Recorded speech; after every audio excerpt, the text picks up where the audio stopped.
but in the process destroyed the bodies. So when the heroes bust in a page later, there are two costumes lying on the floor surrounded by paper. And the beings that were there no longer exist.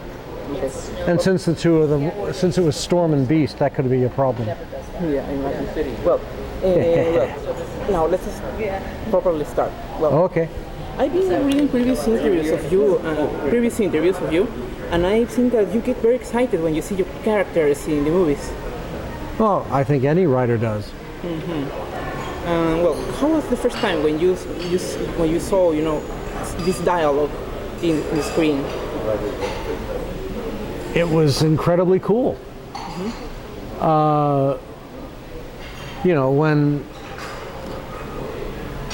When Rogue and Wolverine are driving down the road, Anna Paquin and Hugh Jackman, just before they get ambushed by Sabretooth, and she looks at his right hand, and we just seen the scene in the bar where he pops the claws and cuts off the shotgun barrel, and she looks at him and says, "Does it hurt?" And he looks at her, and he looks at his hand, and he looks forward, and I'm sitting there thinking, oh yeah, he's got it. He knows exactly who the character is. And then he says, "Every time." And I said, okay, that's Wolverine. Okay, I know you were a consultant for the next X-Men movie in Days of Future Past. As much as I ever am.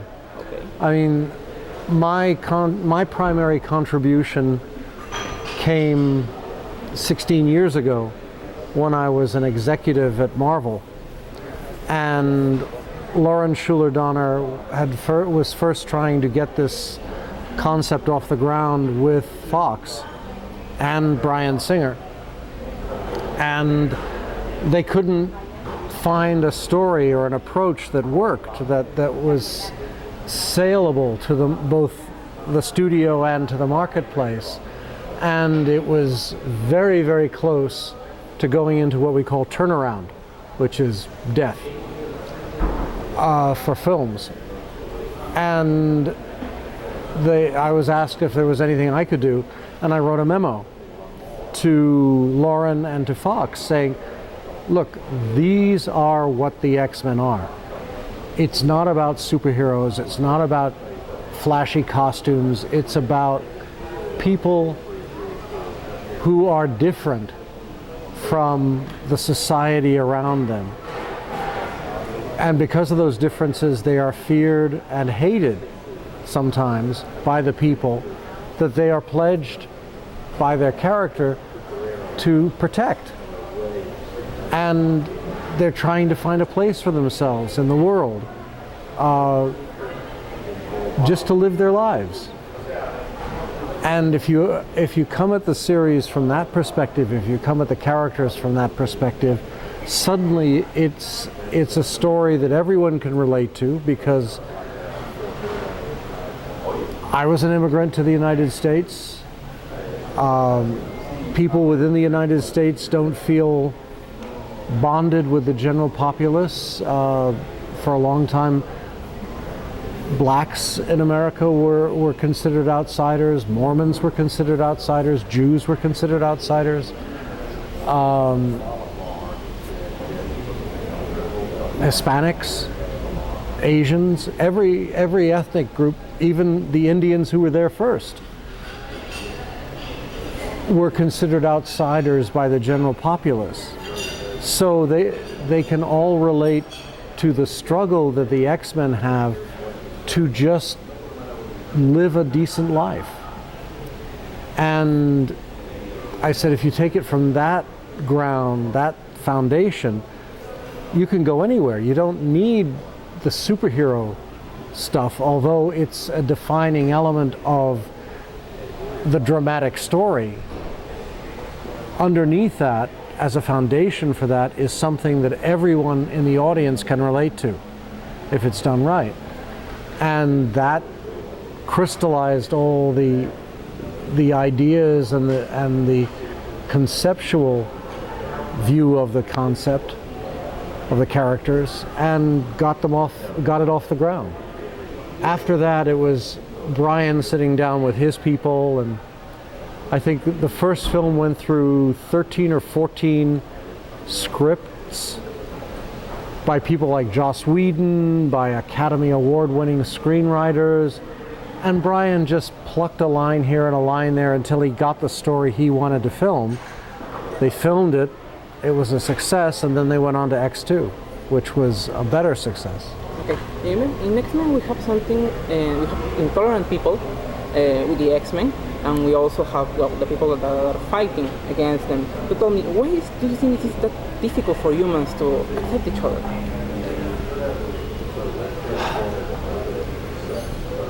I think everybody feels protective about their piece of turf, their land. If you want a contemporary example, just look at the Ukraine. You know, you have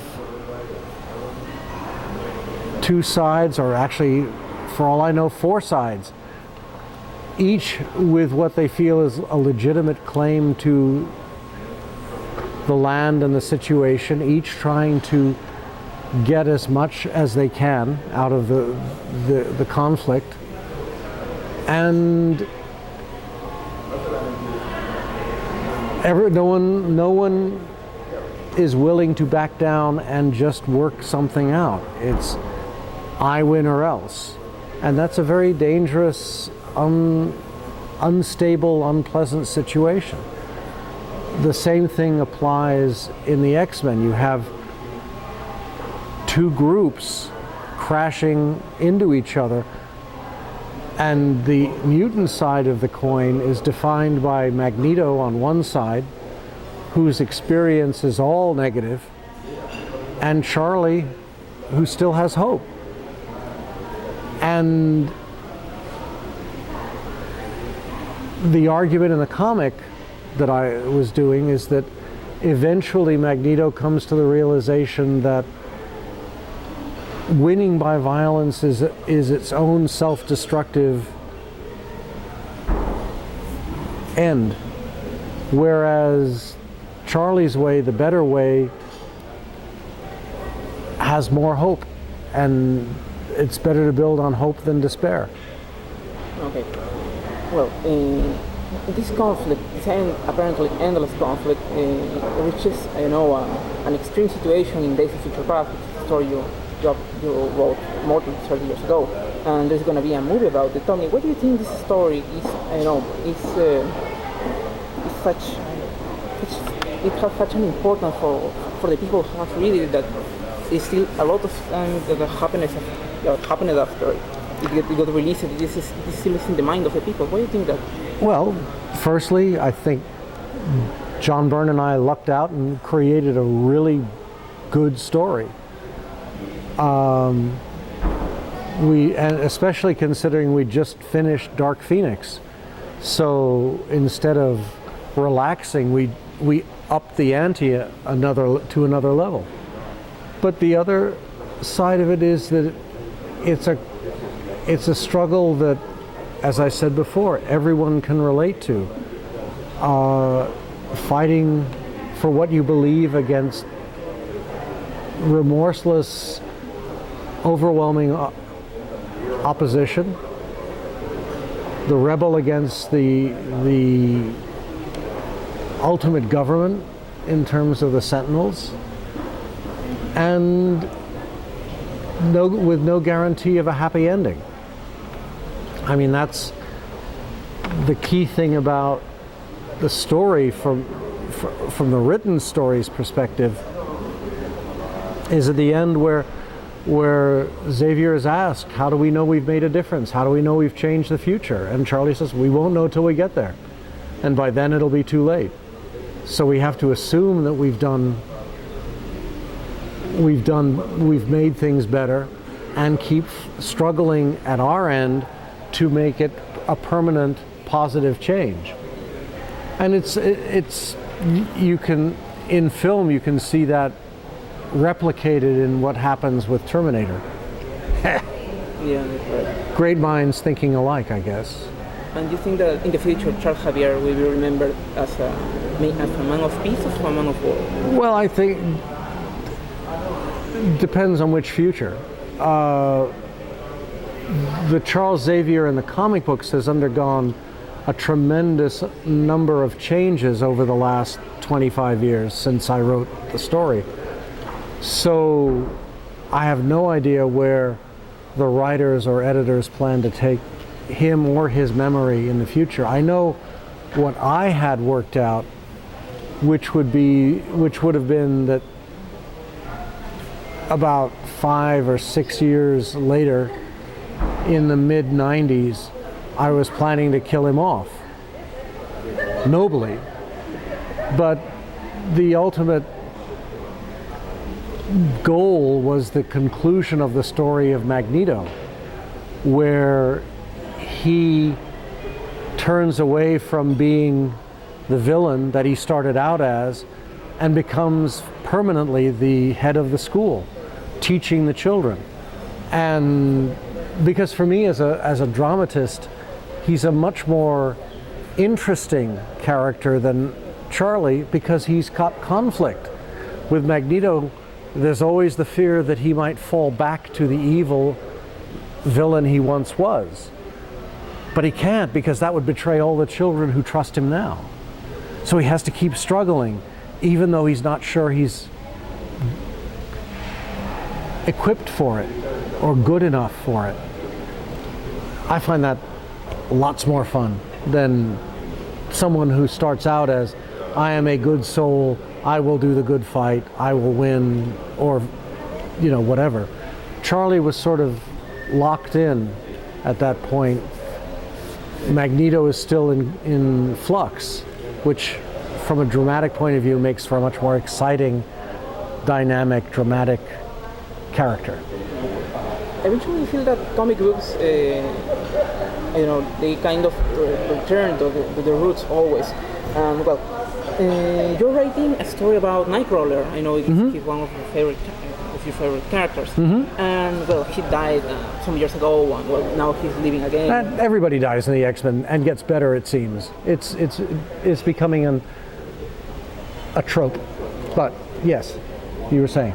Yeah, it's a narrative resource by the man of speaking. But don't you think that this thing that characters die and then they come back to life again, isn't it making death something cheap, something that's worthless? Well, you're probably talking to the wrong person about that, because one of the defining moments of X-Men when I was doing it with John Byrne was the death of Jean Grey. And even though we came to that point a little bit by accident, I realized, or I felt from the very beginning, that it was a seminal moment. If she died, she died. That changed everything. And it introduced to the series a potential for real risk. If we could kill Jean, we can kill everybody. As a matter of fact, we did a story about a few years later, where Storm is in the same predicament, and we advertised it as, we did it to Jean, will we do it to Storm? That is cruel. But the point was that to me it made the X-Men more real in real world terms. Very rarely since Christ, I guess, have you had people who die and then come back from the dead. So it's not an expected reality. You die, and that's the end, and and everyone around you has to move on. The same rules I wanted to apply to the X-Men. I wanted there to be this sense of risk and this sense of danger, and as a consequence, a sense of joy and passion about being alive. Unfortunately, that ran full tilt into corporate policy. And eventually, John Byrne and some other writers came up with a story to resurrect Jean that explained, quote unquote, the whole thing. And they felt that was a valid point of view. And Jim Shooter, the editor-in-chief, agreed with them.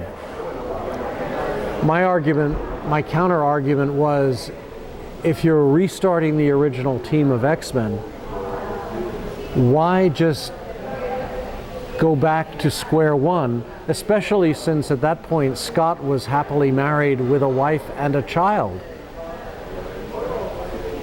If you're going to have him abandon his family for his original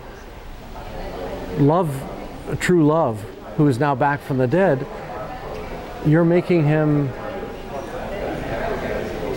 not a heroic character. So I said, why not leave Scott's status quo and bring in Jean's big sister, Sarah,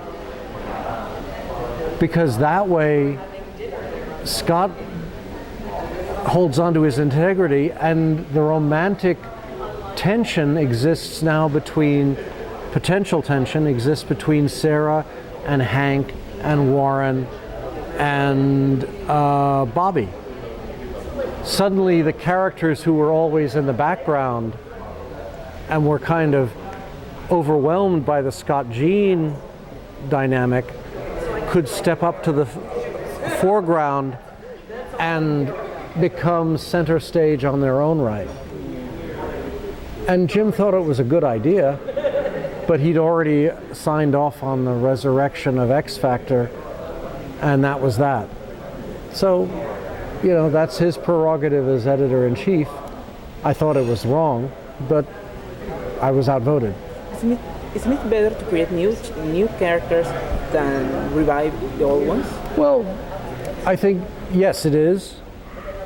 I think every generation deserves new characters. Every reading generation deserves new characters. The thing I admired most about New X-Men, Grant Morrison's New X-Men, was, even though I thought it was totally wrong as a creator, I had to admire, I couldn't help but admire the fact that he went out and created a whole new dynamic, characters, a vision of the X-Men, a way of adversaries, a way of expressing the story, stuff that I hadn't done and that part of me wishes I had. So I was, even though part of me thought he was wrong, I couldn't help but read the story, and what I read, I couldn't help but admire and enjoy it, because it was a totally new direction. That you don't see anymore, because I think writers are now creating work for themselves that are their copyrights. They don't want to throw away that creative input on a corporate-owned project. And it's easier just to go out and recycle a new Jean Grey story, a new Brotherhood of Evil Mutants story, a new Lilandra and the Shi'ar story. You just go back to the same trough again and again and again, and have a good time. And that's one way of looking at it. I find it, for me, it's not what I would do, but I'm neither the writer of the X-Men nor the boss, so my vote doesn't count. Let's say you want to create a character. What do you think this character needs to be believable? Are you talking about for the X-Men or just in general? In general. Just needs to be as real as as the people around me. How do you get that? I sit down with my notebook, I drink a cup of tea or a glass of water, I watch the world go by, I wait for inspiration. That's all. Yeah. Well, it could take sometimes 2 years. That's the 5% inspiration that is a part of any writer. The joke is it's 5% inspiration, 95% perspiration. Or as fans often say, where do you get your ideas? And the stock answer is the Idea Bank in Poughkeepsie, New York, which is a small town on the Hudson River. Okay. But the point is that every good writer fundamentally steals from life, from the people around him or her, the life around him, the things we experience, the things we see experienced by others. If I'm walking down the street and I see a conversation, I hear an argument, I watch someone jogging down the esplanade, that crystallizes perhaps with another image in my head and another, and suddenly, okay, what if? And you take the what if, and as you start looking for answers, and from those answers, if you're lucky, a character evolves and then a story. Or a story evolves and then a character. It depends. Whatever works. Okay. And then you just go with the flow. You go with the flow for a certain amount of space and time, and then you have to sit down and do serious thinking as to what the hell is my story. I mean, years ago I was working on a novel. I wrote something like 75,000 words and realized this is crap. I thought, that's annoying. Threw it out, sat down, started again. Wrote about 30,000 words and realized it's still crap. Threw that out, sat down, started again, got about 20 pages into it, and thought, this isn't working at all, I'm going to find something else to do. Put it all away. 10 years later, I get a call from an editor. I'm putting together an anthology. Do you have a story? Well, turns out I did have a story. That huge trilogy I was working on, of which I'd written 120,000 unsuccessful words, I looked at the story, I looked at the characters, I looked at the imagery, and I thought, this could work. Sat down, started writing, and in about 2 weeks, I had a story that I sent in that she bought. So my 120,000 foundation words turned into a story that I think had about 7,300, but it sold. That's what a writer does. Everything you write is grist is fuel for the engine. It's just not necessarily, it doesn't necessarily come out the way you thought it would when you started at the beginning. But the key thing is, I finished, it sold. Hoorah. Before I forget it, are you reading something lately? A comic book, a book, a non-fiction? I don't read comics anymore. Yeah. Basically because I can't follow the continuity, it's too complicated. Yeah. And I also, books I read now, I do it mostly for research, not for fun. Okay. I would like to comment something to you. In Peru, this is my final question. In Peru, we are kind of living a conflict right now because there is an open debate between, about civil unions between people of the same sex. Right now, we are living this kind of conservatives against. We have the same discussion in the United States. How do you think it's going to turn out? I have no idea. I think, in a basic sense, the final arbiter of relationships between people, if you look at it this way, is God. If it's a valid relationship, God will decide one way or the other, and by the time you get to that, I guess, court, it's all a moot point, because it's afterlife, and that's a whole different question. I think I understand the reluctance, perhaps, of some belief structures, but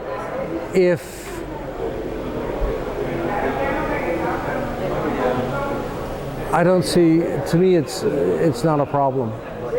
If it's a good relationship, if the people are ethical people, if it's everything one hopes for in a traditional relationship, who is anyone to judge?